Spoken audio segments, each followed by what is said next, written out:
Emily Carter tightened her grip on the empty dish she carried, her heart pounding as she approached the courthouse. The morning had started with quiet intentions, delivering food to a sick friend and attending a legal hearing she had meticulously prepared for. But fate had a different plan. As she neared the courthouse steps, she came to an abrupt halt. A towering police officer loomed over a young boy who couldn't have been older than 10. The child's trembling hands clutched his backpack as his wide, fearful eyes darted around, desperately seeking an escape. Loitering, the officer barked, his voice cold and commanding, daring anyone nearby to interface. Emily could have walked away. It wasn't her business. But something deep inside her rebelled against inaction. Without hesitation, she stepped forward, her voice steady yet firm. "What seems to be the problem?" she asked. What happened next would unravel a series of events that neither she nor the officers could have foreseen. It was a moment that would test her resolve and expose unsettling truths that had long remained hidden. Earlier that morning, Emily had stepped out of a local grocery store, her mind focused on the tasks ahead. Preparing homemade meals for a sick friend had become second nature to her, an extension of her belief that small acts of kindness had the power to ripple upward in unexpected ways. As she adjusted the empty dish in her hand, a distressed voice pulled her attention to the parking lot. An elderly man stood by his car, his hands shaking as he frantically searched beneath it. "I can't find my wallet," he muttered, his voice edged with panic. Without a second thought, Emily crouched down on the hot asphalt and scanned the ground. After a moment, her fingers brushed against a weathered leather wallet, partially concealed by a scrap of paper. She retrieved it and handed it back to the man, who looked at her with sheer relief.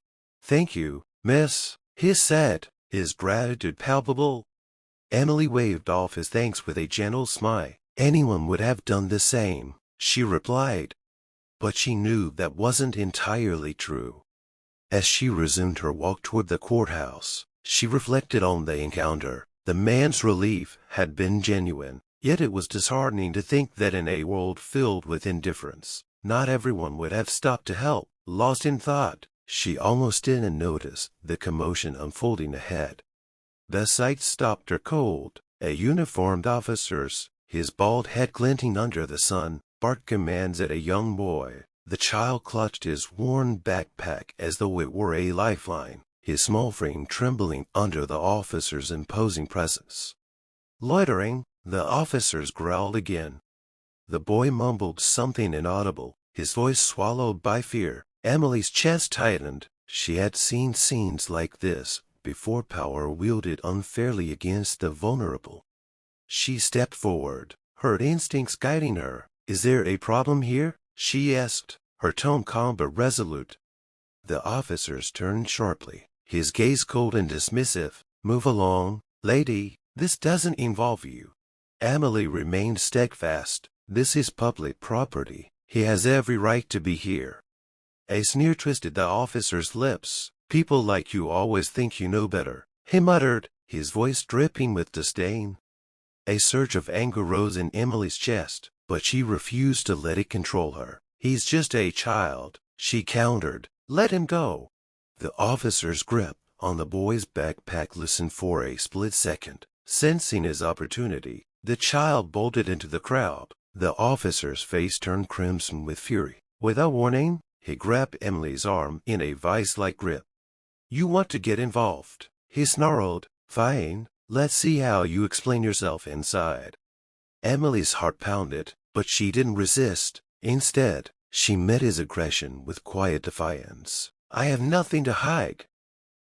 The cool interior of the courthouse did little to ease the tension. As the officers dragged Emily through its marble corridors, hushed whispers rippled through the bystanders. Their eyes darted between her and the officers, their expressions a mixture of fear, disbelief, and judgment.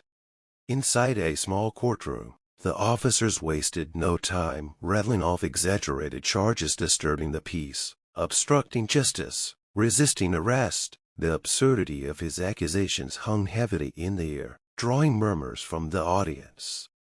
Emily remained silent, her expression composed. Though her mind churned, she had faced adversity before racial bias, systemic inequities, the persistent undercurrent of doubt that followed her wherever she went, but she had also learned when to stand her ground.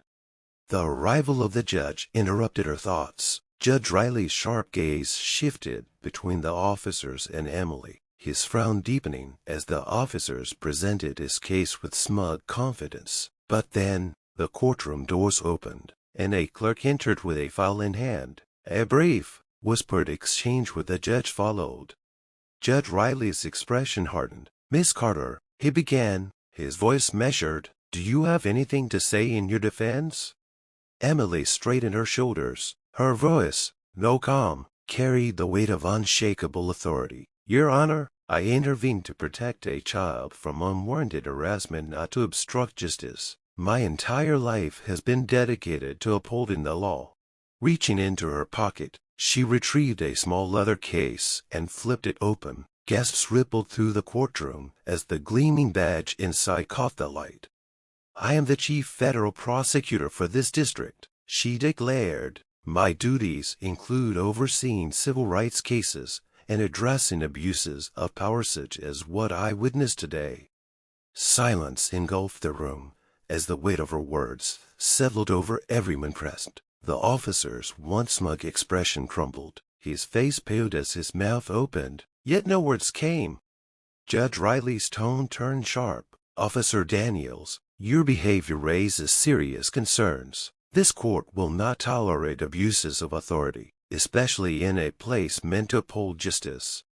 Turning to Emily, he continued, "All charges against you are dismissed. On behalf of this court, I apologize." A quiet wave of applause spread through the room as Daniels was escorted out, his earlier arrogance now replaced with humiliation. Emily remained seated, her resolve unshaken. Outside, the oppressive heat still clung to the air, but something felt lighter, like the weight of injustice had momentarily lifted. A few bystanders approached, their gratitude evident. Among them was the young boy she had defended. His eyes shone with admiration. Emily offered him a small nod before turning away. The fight wasn't over from it, but today had been a reminder of something she had always believed. Change begins when someone refuses to look away. As she descended the courthouse steps, her determination burned brighter than ever. She was ready to face whatever battles lay ahead, no matter the cost. Thank you for watching until the very end. If this story resonated with you, don't forget to like the video and share it with your friends. Subscribe to our channel and turn on the notification bell for more inspiring stories. Have a wonderful day.